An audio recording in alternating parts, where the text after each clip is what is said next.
अल्लाह से लव इस तरह नहीं पैदा होता। अल्लाह से लव तभी आपका बढ़ेगा इंशाल्लाह जब आप ज़रा तदब्बुर करेंगे कि अल्लाह है कौन, ठीक है। और हज़रत अली ने जैसे कहा था ना, अगर तुम्हें पता लग जाए कि तुम जब नमाज़ पढ़े तुम्हारे सामने कौन है, अगर तुम्हें पता लग जाए तो तुम नमाज ही पढ़ते रहो, सलाम ही ना फेरो। अगर तुम्हें नज़र आ जाए, तुम्हें पता लग जाए, ठीक है। जब हम नमाज़ पढ़ते हैं, आपको पता है अल्लाह कितना करीब आ जाता है। एक हदीस में आता है नाक के करीब आ जाता है। अल्लाह आपके इतना करीब आ जाता है, आपके नाक के करीब आ जाता है। जन्नतियों को जब अल्लाह ताला जन्नत में दाखिल कर चुके होंगे, अल्लाह ताला जन्नतियों से पूछेंगे, do you need something else, कुछ और चाहिए?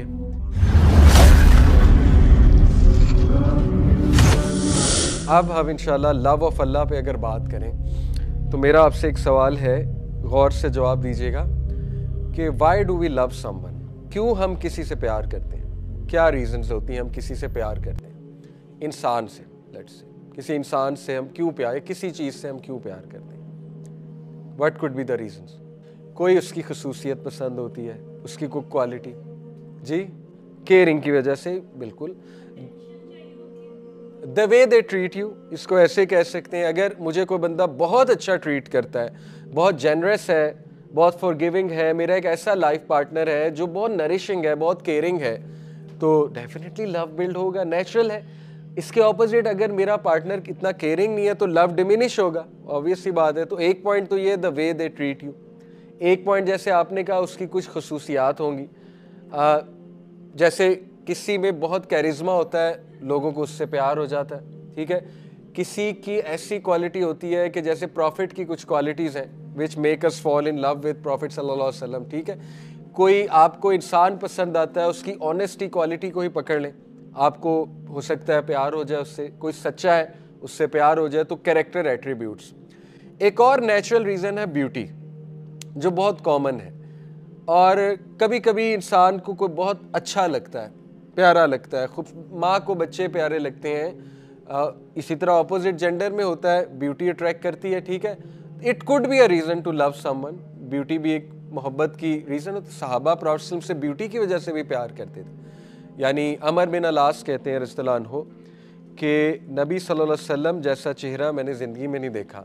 यानी जब 14वीं का चांद होता था और नबी वसल्लम के चेहरे को देखते थे तो नबी वसल्लम का चेहरा ज़्यादा चमक रहा होता था। और इसी तरह अनस बिन मालिक ने नबी वसल्लम की ब्यूटी की बहुत तारीफ़ की है। हज़रत आयशा सिद्दीक़ा ने, उनकी वाइफ ने बहुत तारीफ़ की नबी वसल्लम की ब्यूटी की, ठीक है। तो ब्यूटी इज़ अ रीज़न। हज़रत यूसुफ, आप देखें, ज़ुलेखा नाम तो ये आता है, ऑल्दो ये ऑथेंटिक है कि नहीं वल्लाहु अलम, लेकिन एक वो नाम आता है, अजीज़ मिस्र की wife. She was obsessed, why, she fell in love, why, beauty, ठीक है। एट्रीब्यूट्स भी थे लेकिन ब्यूटी भी थी। तो ये 3 रीज़न्स मेनली होती हैं। अब इन 3 रीज़न्स को हम अल्लाह सुब्हानहू व तआला पे लगाते हैं, क्योंकि अल्लाह से लव इस तरह नहीं पैदा होता। अल्लाह से लव तभी आपका बढ़ेगा इंशाल्लाह जब आप ज़रा तदब्बुर करेंगे कि अल्लाह है कौन, ठीक है। पहली रीज़न ब्यूटी। इब्न कय्यिम कहते हैं कि अल्लाह की beauty compared with all the beauty in this universe is like a drop in the ocean. अल्लाह का जो चेहरा है, सुभान अल्लाह, वजूह ही यौम इज़िन नाज़िरा इला रब्बिहा नाज़िरा, सूरह क़यामा में अल्लाह कहते हैं some faces that day will be bright looking at their lord, अपने रब की तरफ देख रहे होंगे। इसकी हदीस में तफसीर आती है। जन्नतियों को जब अल्लाह ताला जन्नत में दाखिल कर चुके होंगे, अल्लाह ताला जन्नतियों से पूछेंगे, do you need something else, कुछ और चाहिए? जन्नती कहेंगे, या अल्लाह आपने हमें फ़ायर से छुटकारा दे दिया और इतनी खूबसूरत जगह आप ले आए जन्नत में, पैराडाइज़ में, इटर्नल हैप्पीनेस में, और क्या चाहिए? अल्लाह ताला फिर हिजाब रिमूव करेगा अपना, वेल, और जन्नती अल्लाह को देखेंगे, सुभान अल्लाह, और देखते रहेंगे, देखते रहेंगे, देखते रहेंगे, पता नहीं कितने साल गुजर जाएंगे। और तब उन्हें एहसास होगा कि सबसे बड़ी नेमत अल्लाह का चेहरा देखना है। जन्नत में सबसे बड़ी नेमत अल्लाह का चेहरा देखना है, ठीक है। इसीलिए इसमें एक दुआ भी है कि अल्लाह के नबी ने कहा कि मुझे आपका चेहरा नसीब हो देखना, अल्लाह ताला का सबसे बड़ा रिवॉर्ड है, ठीक है। तो हदीस में आता है कि उससे ब्यूटीफुल गिफ्ट उन्हें नहीं मिला होगा। तो अल्लाह रब्बुल आलमीन कितना ब्यूटीफुल है।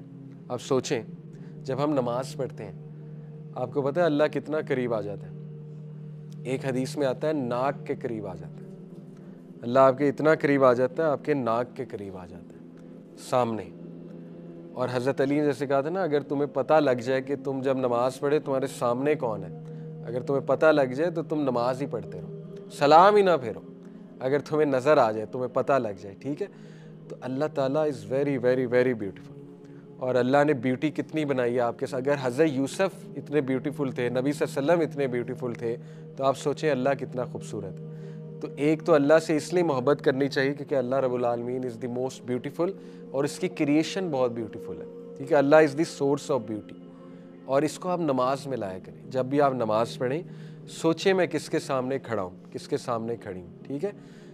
इसी तरह आप इसको जहन में लाया करें, इस हदीस को। प्रॉफेट सल्लल्लाहु अलैहि वसल्लम ने फरमाया, जब एक इंसान नमाज पढ़ता है, अल्लाह लुक्स एट दैट पर्सन, अल्लाह की नज़र आती है उस पर। जब तक वो अटेंटिव है, अल्लाह नज़र रखते हैं, अगर वो अटेंटिव नहीं है, अल्लाह नज़र दूर कर लेता है। क्योंकि अल्लाह ताला भी कहते हैं ना, इसको मेरे में इंटरेस्ट नहीं, ठीक है, तो मैं, ठीक है, अगर ऐसे है तो फिर ऐसे सही।